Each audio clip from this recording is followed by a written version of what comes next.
From Eyewitness News, this is Newsmakers.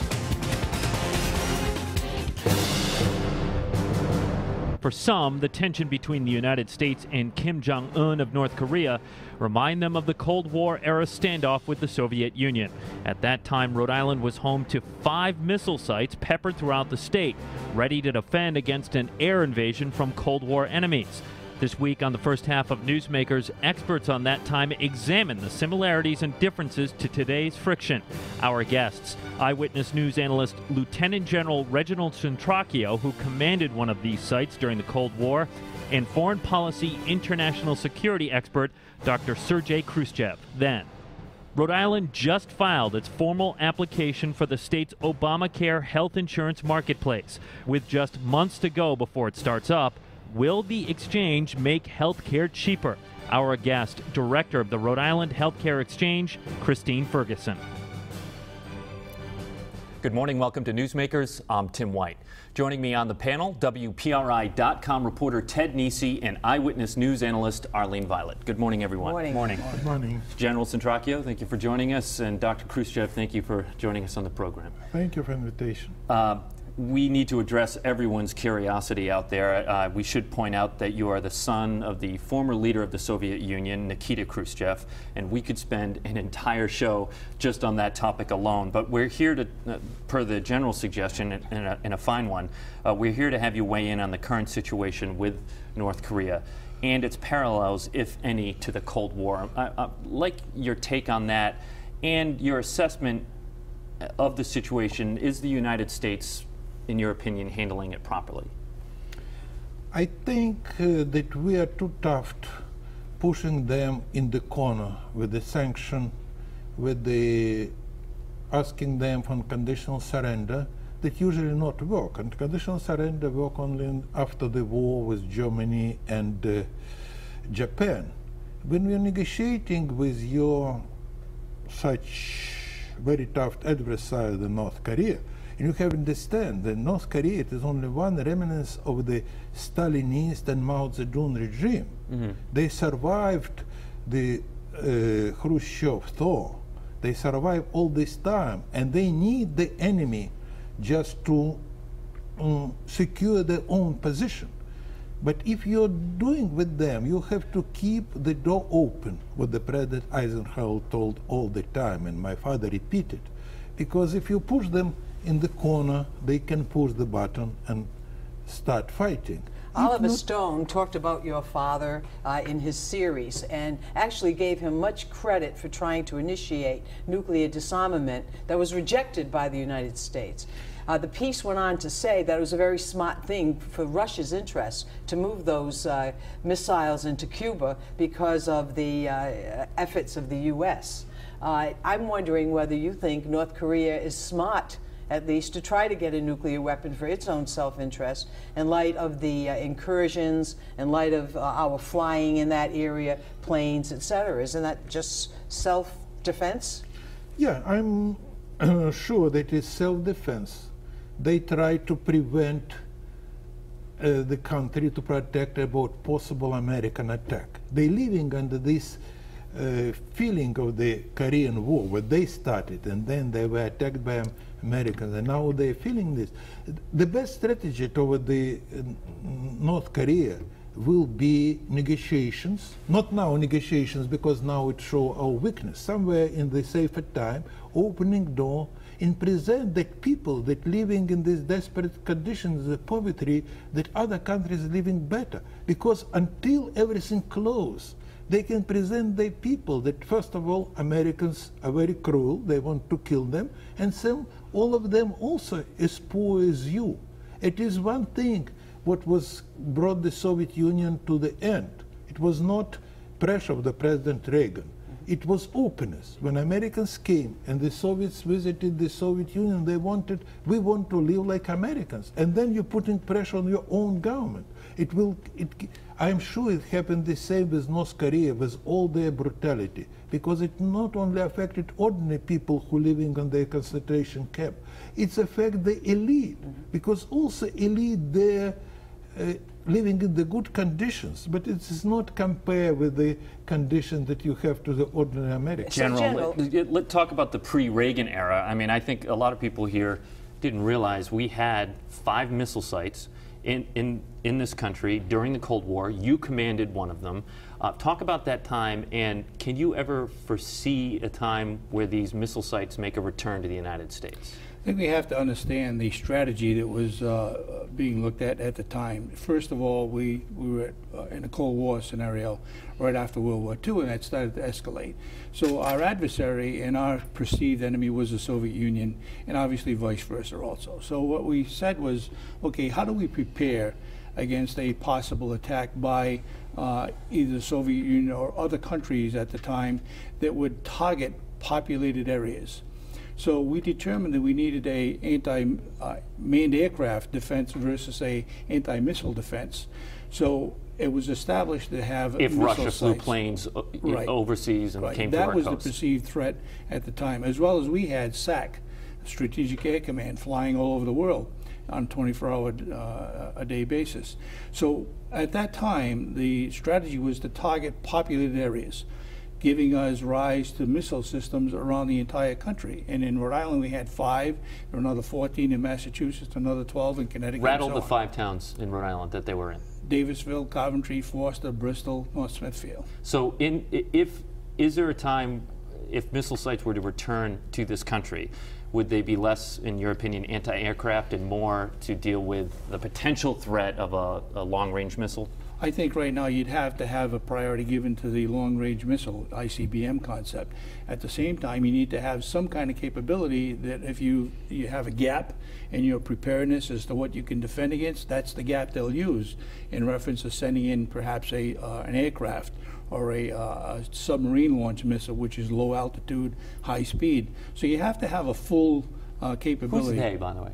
You say they. They are our perceived adversary, whoever he or she may be, in the next decade or so. But what we're looking at right now is North Korea, at least the rhetoric that North Korea is giving. We understand they are developing a capability for missiles. Right now, we do believe they have, they being North Korea, has the capability to launch an intermediate range missile. Now that can reach any area within the immediate vicinity of Guam, perhaps Japan, and other areas. Hawaii, yes, and also parts of Alaska. Whether it can in fact reach the California coast or not is really yet to be determined. Let me ask you, Professor. Some people say that Kim Jong-un is a clown. He doesn't have the capability to do what the general is talking about. I'm not asking if you have some secret intelligence on North Korea, but what is your, what do you think about their capabilities right now? I don't think that he's the clown. I think that their capability very weak. I was a rocket scientist, and I understand when we build the missiles, you need all this level of the technology that was in the Soviet Union, United States, and Europe, but not in the North Korea. For them, it will be very difficult to do this. And I will be very skeptical about the possibility and intention to launch these missiles. First of all, you have to create this technology, and still the missiles mostly threat for the launching team, because it can explode there, not deliver. And secondly, even they will have the technical capability to launch them, they will use the threat against the possible attack. Everybody wants to live, and dictators want to live even more than democratic people. And they understand, all of them, if they launch one missile against United States, South Korea, that will be the hail of the warheads. They will destroy all of them, and they will not live there. So they will use the threat. And the North Koreans trying to sell the really not existed nuclear capability for the real American money. And this is one of their strategy that now just not working as it was before, because they show their capability and blew up one weapons, and they receive sanction, not receive the additional money. So now they're trying to maneuvering. And the last what they said, they're trying now to go out of this. They told, we're ready to negotiate if you will stop lift sanctions if you will stop exercise. But this if is not important. The first part is important. We're ready to negotiate, and they're looking how they can escape from this situation and let's pull all this threat back. And General, there is a concern here, however, and I understand totally understand what Dr. Khruschev is saying, but we should be able to understand at the same time there's a calculated risk, a very heavy risk, that as we allow them to continue testing, they will develop that long-range missile, and they will in fact be able to put a nuclear device on that missile, which they've not yet done, but we allow them to continue to test. And what we're saying is, if you want to negotiate, you need to stop this testing, because once they have the capability, that's a whole different story. And I think that's exactly where we perhaps are both coming from, but at what stage are we looking at? We're saying if you want to negotiate, stop your nuclear program. And what we're saying is if you want us to negotiate legitimately, you need to stop developing long-range missiles, because once you allow them to get that, you're in a lesser position to negotiate anything. Isn't that the kind of the message we've sent in the last decade with American policy, is that if you need to get nukes, because otherwise you will probably get overthrown in Iraq. They didn't have advanced weapons yet, unlike what we thought, and Saddam Hussein is gone. Iran, this has been going on for years and years and years, and yet there has been no invasion. North Korea, they're still there, and they, it seems like the message here, Libya, we made a deal with them to get rid of their weapons, and yet, within a decade, we were supporting Gaddafi's overthrow. So it seems like the message to these rogue regimes is make sure you have these weapons, because that's how you make sure America does not come after you. I agree with you, because all this pressure that they just motivated them to build these weapons, and I know this from my Soviet experience. In the Stalin's time, when Soviet Union was still not nuclear power, it was a long discussion in America how many cities will destroy until it's not too late. And this make all this motivation of all the people, ordinary people, to be around the Stalin with all his cruelty, just to make the capability of the retaliation. It is one of the things that giving you motivation to build nuclear weapons. And I disagree with the general. I will start negotiation without any conditions, because negotiation that mean that you opening this door that now is shut, and they don't know anything about outside world. And if the general will come there smiling as he's smiling now and not threatening, no, I'm very serious, threatening. Yes. If you will come there with their smile, you will never can say them later that Americans are just some evilness bringing you here, killing you. If South Korean come there, this is the most important, most powerful Western weapon against this relics from the Stalinist area, is North Korea. So show them that outside world is better than yours. Yeah, so General, why don't we change our repertoire? I mean, even in Cuba, we've had the sanctions for years. Most people in North Korea blame the United States or America for starving them. They have little arable land, and they depend, on South Korea, ironically, for breadbasket. That's their breadbasket. Why shouldn't we listen to China saying to us, look, stop the incursions in that area in your exercises and stop the sanctions, and then we'll sit down and talk? Why isn't that a reasonable position for that country to take? I don't have a tremendous knowledge on the history of sanctions and so on, but we've also seen that over the past several decades, sanctions don't work. I agree. Yeah. At the same time, we've also seen that when you don't have something to place over them to force them to negotiate, they won't. And I think that's where we differ, perhaps. My concern is that, let's take the Northern Alliance as an example in Afghanistan. The Northern Alliance was our ally at one time. We armed them. Now I'm trying to draw an analogy as what you said, Ted. We were encouraging them to have enough weapons to protect themselves. If we encourage them to get nuclear weapons, and I don't agree with that we are, then those same weapons can be used against us at some future time when they were once our allies and also now they're our enemy. So we need to be extremely careful as to how we allow them, and I'm talking on a worldwide basis, and I think Russia and China are on our side too, to stop nuclear proliferation and to keep nuclear weapons out of the hands of people that don't have the same philosophy we do, and that's we value human life, they don't. And I think eventually that's going to be the difference in why we go to war. It has nothing to do with territory or land or those kinds of what used to be. Today it's a theological difference between enemies. And I think once they have a weapon, then they will force whoever doesn't believe or who's a non-believer to convert. And I do believe that. As I said before we began this conversation, before this show began taping, we could spend an entire program on this topic, but unfortunately we're out of time. I want to thank Dr. Sergei Khruschev, who's a visiting professor from Brown University, and Lieutenant General Reginald Centracchio for joining us. When we come back, the Rhode Island Healthcare Exchange and what it means for you, Exchange Director Christine Ferguson joins us on Newsmakers.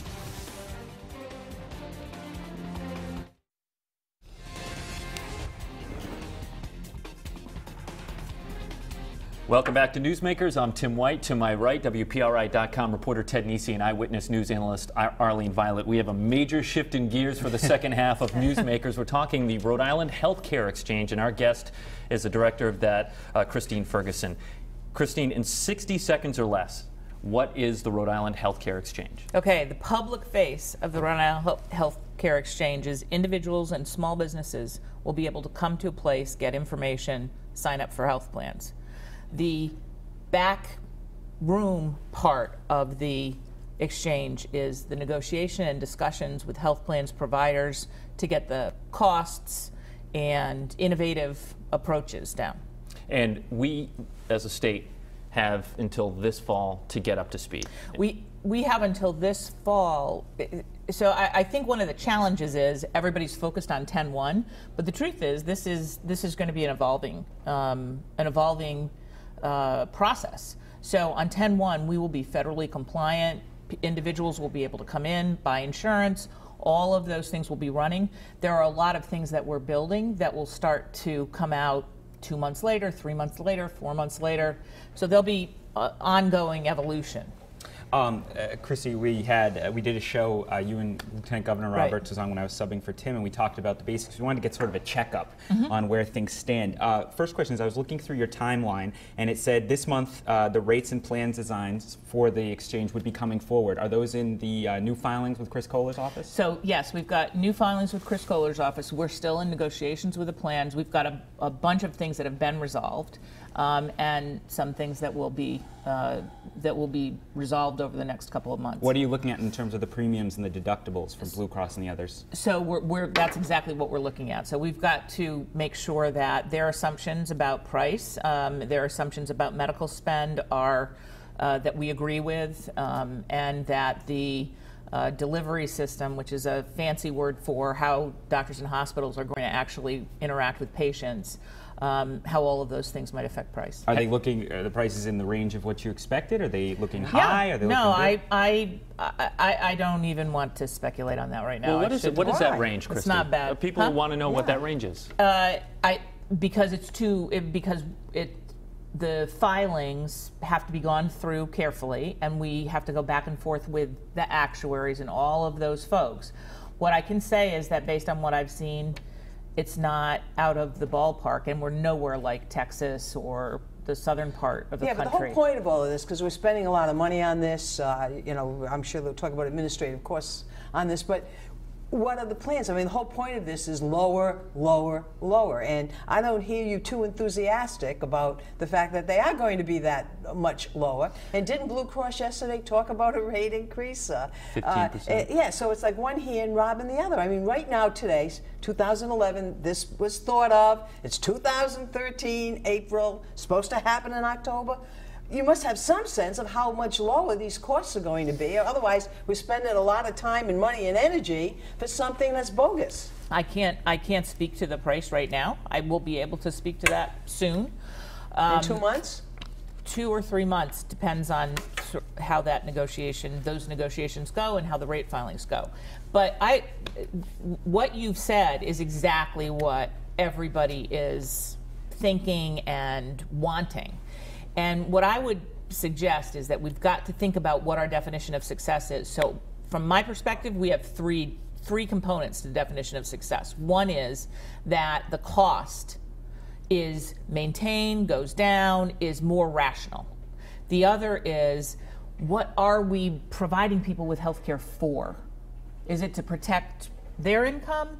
Is it to get better outcomes? And by that, I don't mean these general health outcomes that health geeks think about, but literally like Exxon oil rigs, right? The manager of the Exxon oil rig out there who's thinking, why do I care about wellness and good health? And why do I care that people have health insurance other than, you know, that's a good thing? It's because if a guy's falling asleep on the job because he has sleep apnea or has some other set of things, that affects their safety measures, it affects their work productivity, and that's what we have to start measuring. Because at the end of the day, the value of all of this money being spent is going to be judged on what the impact is overall on the economy as well as prices. I want to stop you on the money being spent, because I do want to know how much it's going to cost to operate the exchange. Estimates floating around the State House are it'll cost between $18 to $25 million a year in administrative costs. Is that right? We are still in the build process. So what I'm struggling with right now with Helio Mello and with the leadership in the legislature, House Finance Chair, the leadership in the legislature, the governor, the lieutenant governor, is can we separate ourselves from the building of this thing, which is a very large technological eligibility system for tax credits? That's one piece of it. And the support for people when they buy insurance, which is contact centers and other things so that you can ask questions.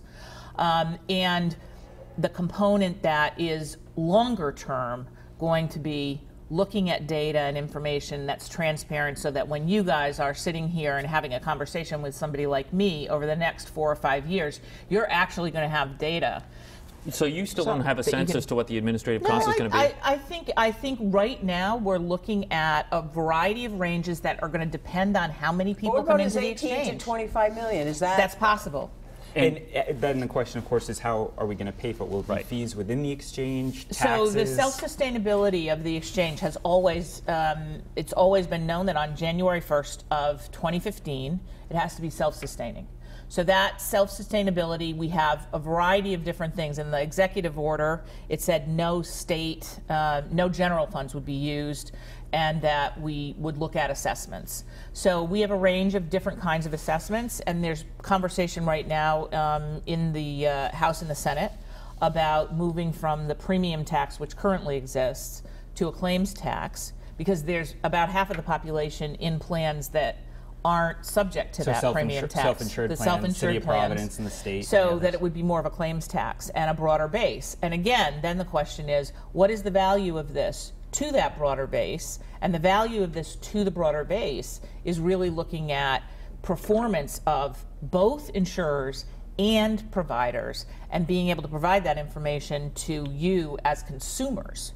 The other numbers-ish question I had was what your projection is right now on how many people will go in. I've seen some in the 70, 80,000 range, but I had heard at one point much larger numbers, up over 200,000 people might be in the exchange pool. What are you thinking about how many people will take part in the exchange? So here's my challenge, and lay it flat on the table as I did at the Senate, at the House Finance Committee hearing. No one has ever done this before, right? There's nothing to compare this to. The Massachusetts connector is not the same thing. So everybody across the country is trying to make these projections.